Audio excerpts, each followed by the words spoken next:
नहीं, हमें हिंदू राष्ट्र की क्या जरूरत है? क्यों?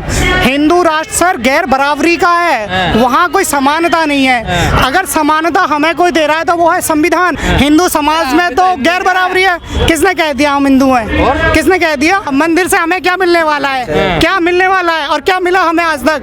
मंदिर बनाएंगे तो भिखारी पैदा करेंगे। हिंदू जो है ना थोपा जा रहा है। हम हिंदू है ही नहीं। और क्या हुआ? नहीं है हिंदू हम। क्या हम यहाँ के मूल निवासी हैं। अच्छे दिन आ रहे हैं सब। अच्छे कहाँ दिन आए? सबसे ज्यादा 16 लाख मिला का, गंगा साफ हुई का, होगी ना अभी आगे। कहाँ हुई है? कह रहे 2024 में वोट दो हमें। 2024 में फिर नहीं होगी, वो फिर वो हो जाएगी मैली। तो वोट नहीं दोगे? नहीं देंगे। क्यों? बहन जी को वोट देंगे। बहन जी को? बहन अरे जी। बहन, हमें धर्म ग्रंथों से दिक्कत है, हमें भेदभाव से दिक्कत है, हमें रोजगार ना मिलने से दिक्कत है, हमारे भाइयों को मजदूरी नहीं मिलती है उससे दिक्कत है। हमें दिक्कत ही दिक्कत है। हमारे साथ में इतना शोषण आपकी लड़ाई मोहन भागवत लड़ तो रहे हैं, कह रहे हैं धर्म ग्रंथों में गलत लिख दिया है। यही तो जड़ है, यही तो जड़ है कि उन्होंने हमारे पुरखों को बेवकूफ़ बना करके रखा। और देखिए मोहम्मद भागवत जी की अगर आप बात कर रहे हैं, जहां मैं उनका बता दूं आपको कि जिस समय संविधान लागू नहीं था उस समय रामायण और गीता उन्होंने पढ़ी, और जैसे ही बाबा साहब का संविधान हमारे देश में लागू हो गया, उन्होंने सबसे पहले उस संविधान को अपने बच्चों को और अपने परिवार को दे दिया। नहीं, हमें हिंदू राष्ट्र की क्या जरूरत है? क्यों? हिंदू राष्ट्र सर गैर बराबरी का है, वहाँ कोई समानता नहीं है। अगर समानता हमें कोई दे रहा है तो वो है संविधान। संविधान के आर्टिकल भाग 3 में हमें साफ साफ अनुच्छेद 14 से हटाकर संविधान बदल दो। कौन कि? अच्छा, उनके हिसाब से जरा। हाँ सर, उन्हें दिक्कत है ना, जहाँ उनकी गुलामी होती थी अब गुलामी करने के लिए तैयार नहीं है। उनकी जहाँ मल उठाने के लिए बहुजन कहें या दलित कहें वो थे, अब उनके तरीके से काम नहीं कर रहे हैं। कोई हल नहीं चला रहा है उनके खेतों में, कोई उनके पशुओं को नहीं चारा खिला रहा है। समस्या ये है ना, ये अम्बेडकरवादी जो है ना दरार पैदा कर रहे हैं समाज में। दरार है, दरार तो इन्होंने बरसों से हमारे समाज में ला करके रखी है। देखिए मैं एक उदाहरण के लिए बताऊं, एक जमीन आपने देखी होगी कि अगर एक उबड़ खाबड़ जमीन है उसमें अगर फसल नहीं हो सकती, देखिए मैं जो कह रहा हूं, जब एक असमतल जो जमीन पड़ी है उसमें जब फसल पैदा नहीं हो सकती तो ये समाज है। इस समाज में जब ऊंचे नीचे वर्ग रहेंगे, और हिंदू समाज की जो आप बात कर रहे हो, हिंदू समाज में तो गैर बराबरी है। किसने कह दिया हम हिंदू हैं? किसने कह दिया? अभी जब बहन जी मुख्यमंत्री बनती है, केवल दलित मुख्यमंत्री बन गई, तो कहाँ से हिंदू हो गए? उन्हें तो दलित के नाम से पुकारा जा रहा है ना। अभी आपने पंजाब में देखा होगा, वो कुछ लोग हैं सही। कौन है सर? वो लोग हैं कि जो पढ़े लिखे नहीं है, जो गैर बराबरी यहाँ रखना चाहते हैं, वो लोग हैं। लेकिन हम गैर बराबरी वाले नहीं हैं, हम बराबरी वाले हैं। हम सबको समानता का अधिकार देना चाहते हैं और सबका सम्मान रहना चाहते हैं। धर्म ग्रंथों का अर्थ आप लोगों से सही से निकालना नहीं आ रहा है। अच्छा, आप लोग कम पढ़े लिखे हैं। देखिए हो सकता है कि मैं इतना पढ़ा लिखा नहीं हूँ। मैंने हाँ एक बात जरूर है कि मैंने संविधान पढ़ा है, जहाँ संविधान हमें स्वतंत्रता की, समानता की, बराबरी की आज़ादी दे रहा है, हमें संपत्ति रखने की आज़ादी दे रहा है। उनके ग्रंथ दे रहे हैं, उनके धर्म ग्रंथ तो कह रहे हैं कि आप हल चलाएंगे, आप मल उठाएंगे, आप साफ सफाई करेंगे, आप पढ़ेंगे नहीं, आप गुलामी करेंगे। कहाँ? कौन सा ग्रंथ है उनका जो हमें समानता का अधिकार दे रहा है? तो सेवक है ना, पढ़ के क्या करें? क्यों? यही तो है कि आज हमें जरूरी है कि हम पढ़ें, हमारे बच्चे पढ़ें, ताकि ऊंची ऊंची पदों पर जाएं, ब्यूरोक्रेसी में जाएं, अपने हक और अधिकारों के लिए लड़ें। तो वो मान्यवर साहब ने कहा था ना कि पेन वाला जो उदाहरण दिया था कि जो 15% लोग हैं वो पूरे के पूरे समाज पर राज कर रहे हैं, 85% पर राज कर रहे हैं। और देखिए मुझे एक पंक्ति याद आ रही है, उनका राइटर का मुझे नाम याद नहीं आ रहा है। उन्होंने कहा है कि 100 में 90 शोषित हैं। पेरियार जी, ललई सिंह यादव की पंक्तियां हैं कि 100 में 90 शोषित हैं, शोषितों ने ललकारा है, धन धरती और राजपाट में 90 भाग हमारा है, 90 भाग हमारा है। राष्ट्रपति हो या भंगी की संतान, सबको शिक्षा एक समान, सबको शिक्षा सबको काम, वरना होगी नींद हराम। सबको शिक्षा दे न सके जो, वो सरकार निकम्मी है, और जो सरकार निकम्मी है हमें वो सरकार बदलनी है। बना रहे हैं आपके लिए। क्या मंदिर से हमें क्या मिलने वाला है? क्या मिलने वाला है और क्या मिला हमें आज तक? हमारे पुरखों को मारा पीटा गया उन मंदिरों के ही तो पीछे। और देखिए मंदिर की आप बात कर रहे हैं, ठीक है, मंदिर बना रहे हैं, मंदिर में अगर आप जाएंगे तो मंदिर में क्या बनाएंगे? आप देखा होगा कि सीढ़ियों पे भिखारी होते हैं, मंदिर बनाएंगे तो भिखारी पैदा करेंगे। मेरा मानना है कि संविधान दो, अधिकारी बनेंगे। मंदिर से वैज्ञानिक पैदा नहीं होता। कौन सा वैज्ञानिक है मुझे बता दो, कौन वैज्ञानिक है बताइए? कौन सी? हाँ, धीरेन्द्र शास्त्री जैसे बनते होंगे। धीरेन्द्र शास्त्री सरकार इतना ध्यान क्यों दे रही है मंदिरों में? क्योंकि इसलिए जो बहुजन समाज है, जो पहले सिस्टम था वो वैसे के वैसा बना रहे, ताकि जो आज लोग आज जो समाज अपने हक अधिकारों की लड़ाई लड़ रहा है, उन हक और अधिकारों को भूल जाएं, फिर से गुलामी करें। इसलिए वो चाह रहे हैं कि मंदिर और मस्जिद पर ही टिकी रहे सब कुछ राजनीति, ताकि फिर से गुलामी बनी रहे। पिछड़ों को बहका रहे हो, हिंदू नहीं है हिंदू। हाँ सर, हो सकता है कि मैं बहका रहा हूँ, हो सकता है कि मैंने 2 किताबें पढ़ ली हैं, मुझे उनसे ज्ञान मिला है। पिछले कह रहे हैं हम हिंदू नाम शूद्र हैं। कौन? हाँ, वो भी तो शूद्र हैं। अभी जो लोकसभा उधर विधानसभा में जो मामला उठा था कि उन्होंने जो पंक्ति तुलसी राम जी ने जो लिखी है, ढूल गवार और शूद्र और नारी, ये सब ताड़न के अधिकारी जो भी हैं, तो देखिए उन्होंने भी जो ताड़न का अर्थ है वो बदल दिया है, क्योंकि उन्हें पता है ना कि अब ये सब समझदार हैं, ये सब समझ चुके हैं, पढ़े लिखे हैं, तो उन्होंने ज्ञान देने का मतलब उसका जो ताड़न का अर्थ है। जाति हिंदुओं में भी होती है, मुसलमानों में भी होती है। मुसलमानों में भी होती है। देखिए मुझे नहीं पता, मुसलमानों में भी होती है। थोड़ा सा जातियाँ मुसलमानों में भी होती है, जैसे मुसलमानों में भी होती है। वो तो मना करते हैं हमारे यहाँ कोई जाति नहीं होती है, होती क्यों नहीं है? लेकिन हाँ, हिंदुओं की अपेक्षा जो है ना मुसलमानों में थोड़ा भेदभाव कम है, ये कह सकते हो। लेकिन ये नहीं कह सकते आप कि जो है ना उनमें जातियाँ नहीं है, उनमें हिंदुओं से ज़्यादा जातियाँ हैं। तो फिर क्या, फिर दिक्कत क्या? जब हिंदू मुसलमान होता है, हिंदुओं में भी है। तो हम हिंदू हैं कब? हम हिंदू नहीं है ना। आप हिंदुओं की जातियों का विरोध सरकार और सत्ता के संरक्षण में जबरदस्ती जो है वो हमारे ऊपर हिंदू जो है ना थोपा जा रहा है। हम हिंदू है ही नहीं। और क्या हुआ? नहीं है हिंदू, हम यहाँ के मूल निवासी हैं, अनुसूचित जो है ना कास्ट में बिलोंग करते हैं, ये जो है ना उसमें है। हम जो है ना जाति व्यवस्था जो है ना वो जबरदस्ती थोपी गई है।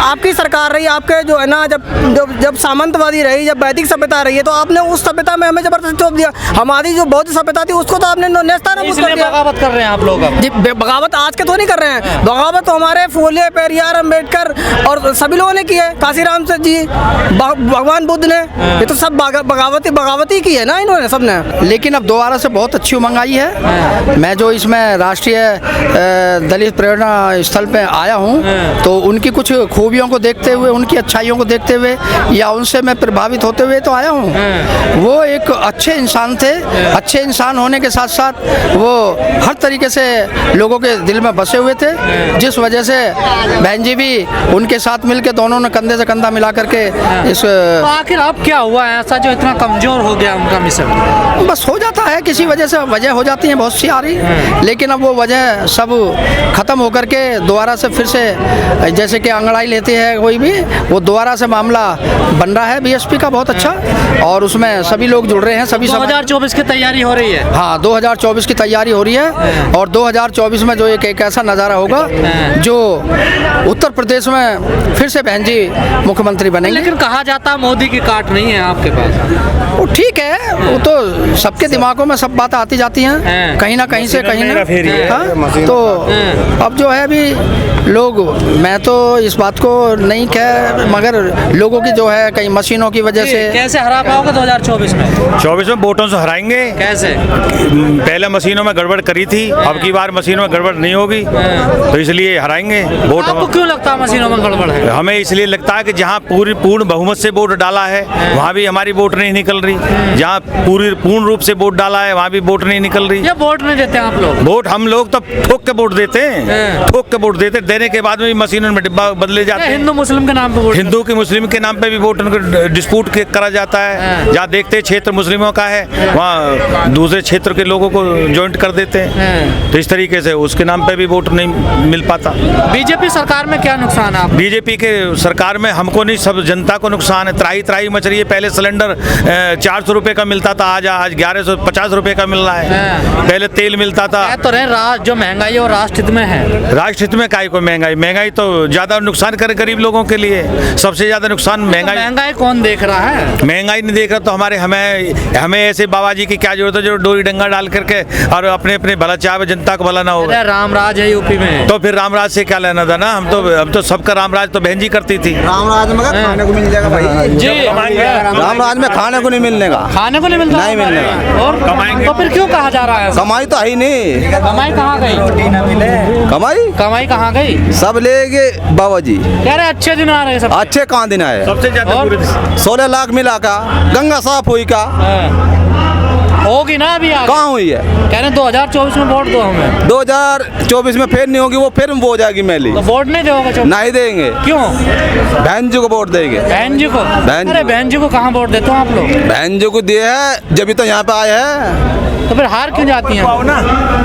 हार हराते हैं। जी सर, आपका क्या नाम है? मेरा नाम सुरेश कुमार जाटव है, मैं डासना से हूँ। क्या मान्यवर साहब का जो कारवां है वो ये रुकेगा ही नहीं, ये चलता ही रहेगा कारवां। हमें तो नजर आ रहा रुक गया उनका कारवां। उनका कारवां कभी नहीं रुकेगा, ना रुकने देंगे हम। वो तो चाहते थे शासक बनो आप। शासक तो हम हैं, बाबा साहब के भी शासक हैं, हम बहन जी के भी शासक हैं, हम हर तरह शासक ही हैं। कहाँ शासक है आप? बहुत शासक है, आप देख रहे हो जनता को, पब्लिक को देख रहे हो, शासक ही हैं और क्या यूपी है। में 4-4 बार सरकार बनाने वाले आज एक सीट पर हैं। देखिए देखिए ये जो गड़बड़ी चलती है, ये जो चल रहा है मामला, ये जो अब नहीं चलेगा, ये आगे अब नहीं चलेगा मतलब? ये अब नहीं चलेगी, ये धांधलीगिरी अब नहीं चलेगी। या आप भी हिंदू बन गए अब?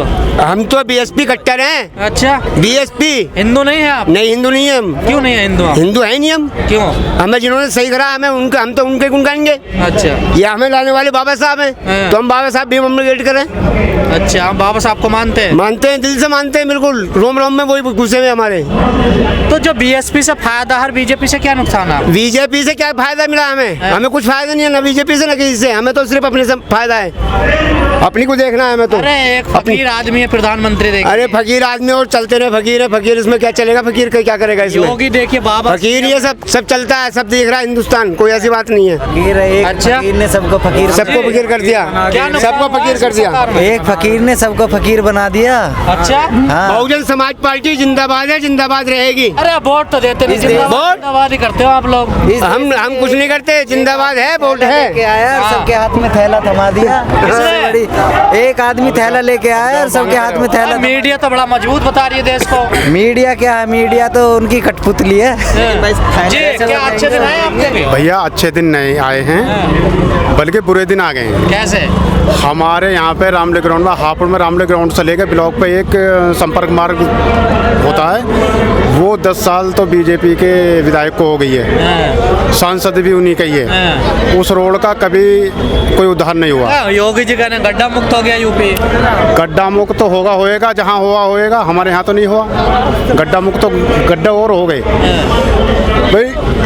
जब मान्य धर्मपाल जी विधायक थे हमारे यहाँ पे हापुड़ में, उन्होंने घर घर नाली खरंजे बनवाने का काम करा था। हमारी जिस मोहल्ले में मैं रहता हूँ, उस मोहल्ले का वो नगर पालिका में था ही नहीं। उन्होंने कही भाई नगर पालिका में नहीं है तो मैं तो हूँ। उन्होंने गेट तक नाली खरंजे बनवा दी। और बताओ क्या करोगे? बीजेपी के विधायक के पास मैं कितनी बार गया हूँ भाई, हमारे यहाँ जल भराव हो जाता। यूपी में काम नहीं हो रहा। काम नहीं हो रहा तो वोट क्यों मिल रहा फिर? मैं बताऊंगा आपको। स्वर्ण समाज के इलाकों में वोट काम होता है, स्वर्ण समाज के इलाके में काम होता है। एक एक सड़क को कई बार बना रहे हैं, जहाँ जरूरत है उस पैसे को वहाँ नहीं लगा रहे। क्या भेदभाव किया जा रहा? भेदभाव तो है ही। दलित समाज को तो पीछे ढकेल रखा है, और इनमें नकली हिंदू भी बने हुए हैं, जो अपने को नकली हिंदू कहते हैं। उनके कहीं समाज में कोई वैल्यू नहीं है। अच्छा, नकली हिंदू भी हैं? और नकली भी हैं भाई। मान ले जाओ मैं जाति पे खोल दूं तो कितनी जाति आ जाएंगे जो नकली हिंदू बने पड़े हैं। अरे और पिछले कह रहे हैं हम हिंदू नहीं, आप कह रहे हैं सुनो मेरे पालिम के समाज ले लो, कोरी समाज ले लो, नाई समाज ले लो, धोबी समाज, मतलब जो दलित बिरादर में आते हैं उनकी गिनती दलित बिरादर में। लेकिन वो आप भी तो उनको अपने साथ नहीं, लगाते ना? लगाते हैं वो लोग, मानते कहाँ हैं? उन्होंने तो पूजा चाहिए। आप कहाँ उनसे रिश्ता रखते हैं? वो लोग मंदिर में घंटा बजाने का काम कर रहे हैं, उनको यूं लालच दे रखा है। और जब वे लोग मंदिर में जाते हैं तो उनको धुतकार दिया जाता है, उनके साथ मार पिटाई हो जाती, चोट फैट लग जाती है। तो वे तो कैसे सुधार आएगा फिर? सुधार ऐसा आएगा भैया, सभी समाज को जो अपने आप में दलितों की गिनती में आ रहे हैं वो सब इकट्ठा हुए हैं, जब तो आएगा समाज में। सर समाज में परिवर्तन आने के लिए जरूरी है कि आज घरों में, मैं उन लोगों की बात कर रहा हूँ बहुजन समाज के, जो घरों में आज गीता को पढ़ रहे हैं, रामायण को पढ़ रहे हैं, तो जरूरी है कि उस रामायण की जगह हम वहाँ एक रामायण के साथ साथ में या फिर रामायण और गीता को हटा कर वहाँ हम संविधान रखें, ताकि संविधान को हमारे बच्चे पढ़ेंगे, हम जैसे पढ़ेंगे तभी तो हमें पता चलेगा कि हमारे अधिकार कौन छीन रहा है, कौन लूट के खा रहा है। ये किसी से छुपा नहीं है कि हाथरस कांड में क्या हुआ था, एक दलित की बेटी के साथ क्या हुआ। धर्म ग्रंथों से दिक्कत है। हाँ